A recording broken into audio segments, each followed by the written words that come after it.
Kakagising ko nga lang pala mga mare. Charot lang, kanina pa ako gising. Habang tumatae nga pala ako mga mare, bigla ako may naisip ng pagkakakitaan. Kaya naman nagpahatid na ako mga mare sa malapit na grocery sa amin. Bagong-bago nga pala itong naisip ko mga mare at wala pa nakakagawa nito.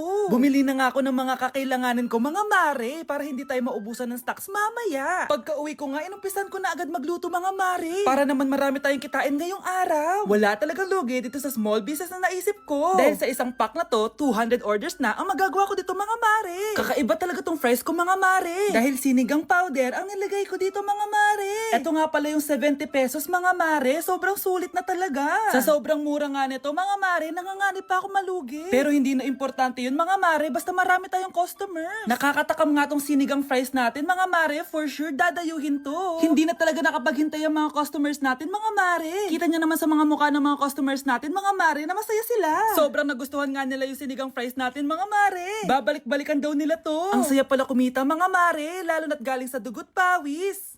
Ma'am, parang wala po ata sa lesson natin yung number 5. Ay, wala ba? O sige, bonus na lang yan. Thank you, ma'am. Ma'am, wala po ata sa lesson natin yung number 5. Oh, anong gagawin ko? Puro ko kasi daldalan, kaya di mo alam. No, favoritism si ma'am. May sinasabi ka? Ay, wala po. A few moments later. So, ganun lang siya kadali. Ma'am, pwede po pa-excuse? Sumasakit po yung puson ko eh. Sige, punta na lang sa clinic, may gamot doon. Sige po, ma'am. Nagets niyo ba, class? Ma'am, excuse po, sumasakit po yung puson ko. Ang arte mo naman. Konting sakit lang, excuse agad. Kapag di maganda, wag na mag-inarte. Kala mo naman ang ganda ni ma'am. Hello po, ma'am. Sorry po, absent ako kahapon. Nagkalagnat po kasi ako eh. Ganun ba? Sige, excuse na lang kita. Sige po, ma'am. Thank you po. Ma'am, excuse po. Nilagnat po kasi ako kahapon kaya di po ako nakapasok. Naku, tigilan mo ako ha! Walang isang araw na lagnat. Ang sabihin mo, tamad kang pumasok. Ikaw nga, palagi ka nga di pumapasok eh. Anong sabi mo? Totoo naman, ma'am. May favoritism ka. Susumbong kita sa principal. Maniniwala ba ang principal sa'yo? Wala ka namang ebidensya.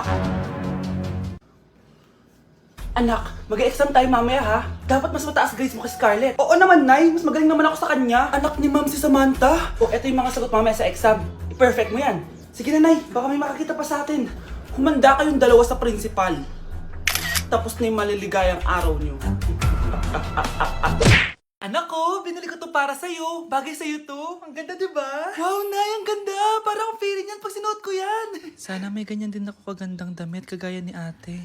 Ayan, marunong ka na magdilig, anak. Ang dali lang pala nito, Nay. I love you, anak. Mahal din kita, Nay. Sana may ganyan din kaming banding ni nanay. Nagugutom na ako. Nay, may ulam pa? Ay, sorry, anak. Kinain na kasi ng ate mo yung ulam eh. Sige, Nay. Hindi na po pala ako gutom. Sana pinagtitira din ako ni nanay ng ulam. Alam mo, Bes, favorite talaga ng nanay ko yung ate ko. Feel ko tuloy, ampun lang ako. Bes, what if hanapin mo yung birth certificate mo? Malay mo, ampun ka lang talaga. Asan yung birth certificate ko? Kay ate to May stage 4 cancer si ate. Oo anak, may cancer ang ate mo. Anay! Kaya palagi nasa ate mo yung attention ko kasi ine-enjoy ko lang lahat ng oras na nabubuhay pa siya. Nay, sorry kung nagduda ako kung anak mo ba talaga ako. Ngayon, alam mo na anak. Ano, Nay? May cancer ako? Kailan niyo ba lang sabihin sa akin to, ha? Anak! Kaya di ko sinasabi sa iyo kasi baka di mo kayanin. May cancer ako. Anak! Ate! Nay, gusto ko daw makilala ng jowa ko. Sige anak, papasukin mo. Sige Nay. Babe, pasok ka. Halika kayo, kumain muna kayo. Babe, kain ka na. Anong pangalan mo, iho? Anak, hindi ba ito nagsasalita? Baka nahihiya lang yan, Nay. Ikaw talaga, babe. Sige, kain na kayo.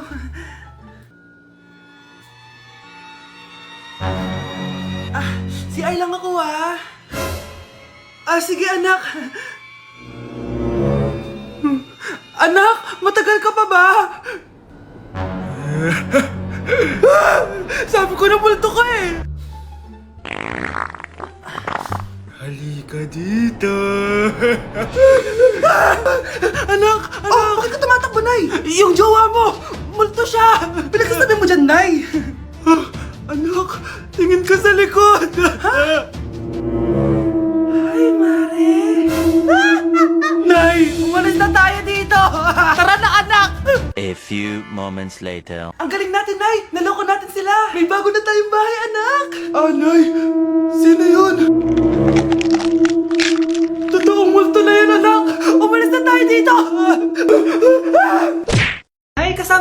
crush ko. Hello po, tita.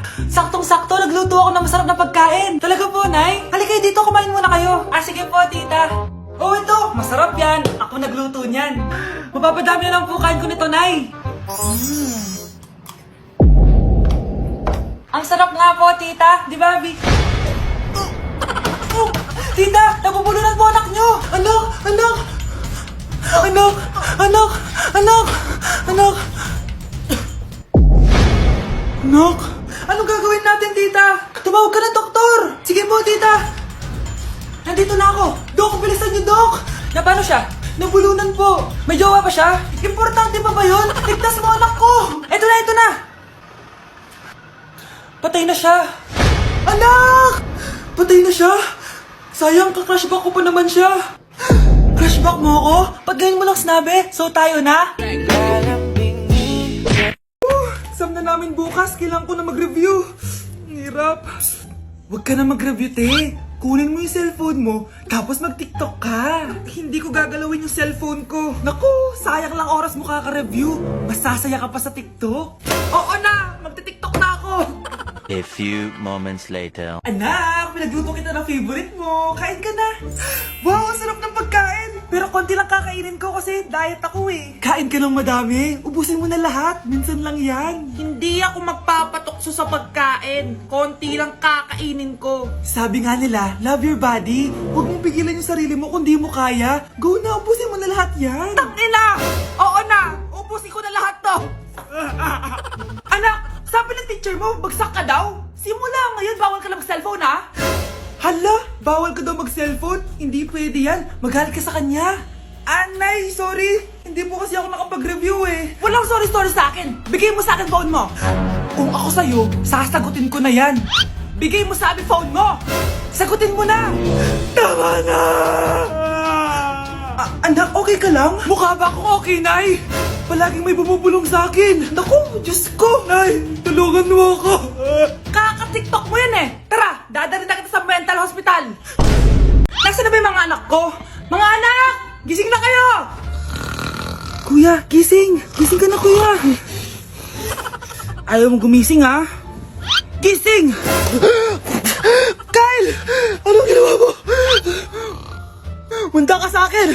Good morning, babe! Kamusta tulog mo? Eto, napanaginipan ko si Nicole. Sino si Nicole? Kapit mo yun, no? Aso namin yun, baliw.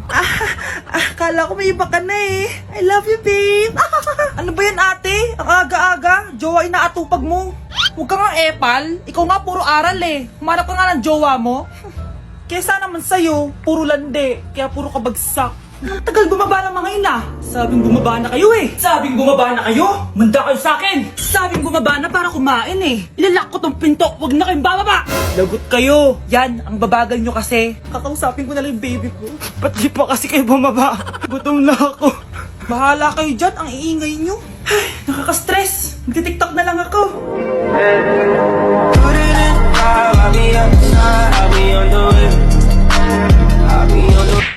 Anak! Ano ginagawa mo? Ba't ang kalat ang kwarto mo? Wow! Piliin mo ang Pilipinas? Gusto to na yung piliin mo ang Pilipinas? Proud Filipina kasi ako. Eh di ba sabi mo kanina sa akin, ayaw mo na tumira dito sa Pilipinas kasi sobrang init. Tapos sabi mo sa akin, kapag nakagraduate ka, sa abroad ka na titira. Basta, gagawin ko pa din. Sige, post mo. Ako unang mambabash sa'yo. Napaka-unsupportive naman ni nanay. Ano yan?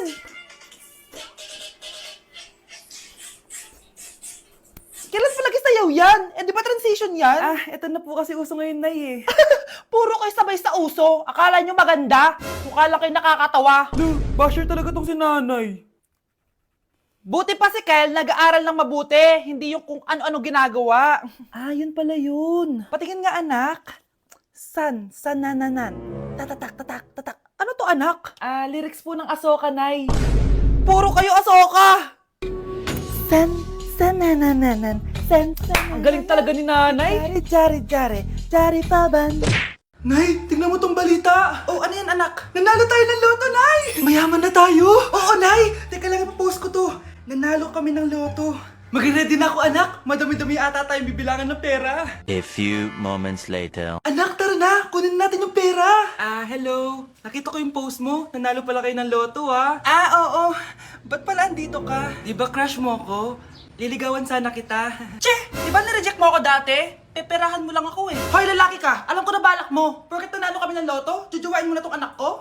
Hindi ko naman po peperahin yung anak nyo. Ay, oo, Mari. Hindi naman peperahan ng anak ko yung anak mo. Oh, ba't nandito ka? Makikipag-close sana ako sa'yo kasi magiging bilang ka na ng anak ko. Ay, tiilan nyo kami. Peperahan nyo lang kami. Lumayas kayo dito. Nabasa niyo na ba yung balita? Mali daw yung lumabas sa loto. Kayo yung panalo. Kami yung nanalo. Mayaman na tayo!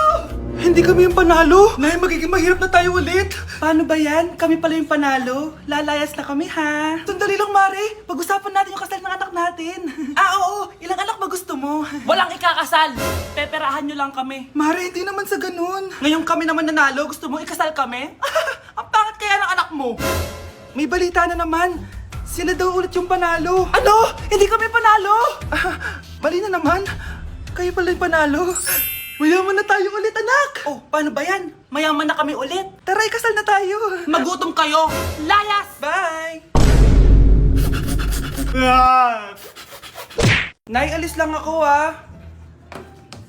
Sige, anak. Iniwan niya phone niya. Ano kayang pinag-uusapan nila dito?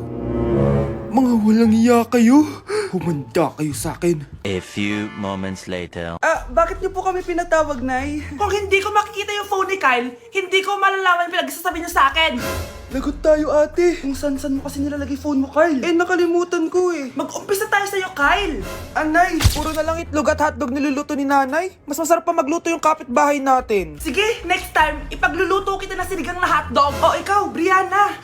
Alam niyo bang nagalit sa akin si nanay kasi dati with high honors ako, di ba? Tapos ngayon with honors na lang. Siya nga bagsak nung high school eh. Oo, bagsak ako. Pero top 1 ako ng kinder. Kevin? Wala akong sinasabi, ha? Grabe talaga si nanay. Umaga pa lang galit na siya. Tapos utos pa siya ng utos. Bawal ba magpahinga sa bahay na to? Grabe. Wow, wala ka palang sinasabi, ha? At ikaw, Scarlett? Yes, Nay? Mga be, alam niyo bang galit na galit sa akin si nanay dahil daw nag-boyfriend ako na maaga? Siya nga maaga nabuntis eh. Di naman ako nagalit sa kanya. May problema ka ba sa maagang nabuntis? Wala akong problema, Nay. Idol nga kita eh. Ha? Anong idol? Buntis din ako.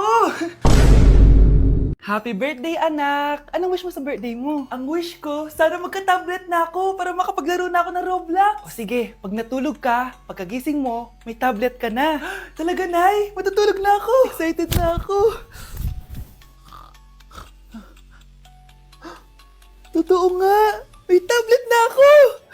Happy birthday, anak! Ang bilis mo naman lumaki. Teenager ka na agad. Anong wish mo sa birthday mo? Hindi na ako mag-wish ng mga bagay, Nay. Ang wish ko lang sana, maging happy family tayo palagi. O sige, matulog ka ha. Pagkagising mo, matutupad yung wish mo. Opo, Nay. Nay? Nay? Nay? Ba't walang tao dito? Kuya? Ate? Teka, si Kyle ba yun? Lumabas ba sila, nanay? Nay! Kyle? Anong ginagawa mo dito sa labas? Hinahanap ko po sila, nanay. Oh, Kyle! Nandiyan ka lang pala. Balik ka na doon sa bahay. Naghihintay na si nanay. Talaga, ate? Yay! Tita, sama na kayo. Sige, tara. Kyle! Nay, happy family na ba tayo? Oo naman, anak. Yay! Scarlett, anong nangyari sa kanya? Patay na si nanay, pati yung dalawa naming kapatid. Namatay sila nung birthday niya. Kaya tuwing magbe-birthday siya, sila yung hinahanap niya. Grabe pala yung trauma. Anak, malapit na tayo magsama. Talaga, Nay. Sobrang miss ka na namin, Kyle. Excited na kami, Kyle. Excited na rin ako, mga ate, kuya. Ate, makakasama ko na sila, nanay. Matutupad yung birthday wish ko.